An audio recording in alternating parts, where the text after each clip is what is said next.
اعوذ باللہ من الشیطان الرجیم بسم اللہ الرحمن الرحیم وَأَمَّا مَنْ أُوتِيَ كِتَابَهُ وَرَاءَ ظَهْرِهِ فَسَوْفَ يَدْعُو ثُبُورًا وَيَصْلَى سَعِيرًا صدق اللہ العظیم۔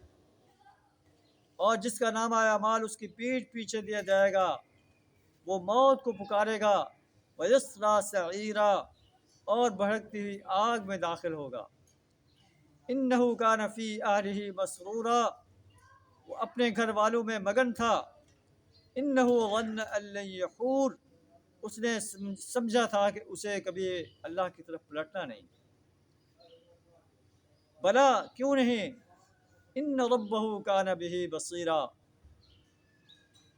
کیسے اس نے پلٹنا نہیں تھا، اس کا رب تو اس کے کرتوت دیکھ رہا تھا کہ وہ رات کی تاریکیوں میں کیا کرتا ہے، دن کے اجالے میں کیا کرتا ہے، کس انداز سے اللہ کی وحدانیت کا انکار کرتا ہے، اللہ کو چھوڑ کر اوروں کی پرستش کرتا ہے، اوروں کی بندگی اختیار کرتا ہے، اوروں سے دعائیں مانگتا ہے، اوروں کو پکارتا ہے، اوروں کی حاکمیت کو تسلیم کرتا ہے، اوروں کی حاکمیت کو قائم کرنے کے لیے میدان عمل میں آتا ہے۔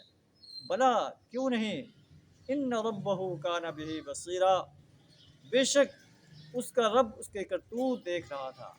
اللہ سے دعا کریں ہمیں سرکش اور باغی بننے سے اپنی پناہ عطا فرمائے، اپنا فرمانبردار بندہ بننے کی توفیق عطا فرمائے، زندگی کے ہر شعبے میں اپنی اور اپنے پیارے رسول صلی اللہ علیہ وسلم کی اطاعت کرنے کی توفیق عطا فرمائے۔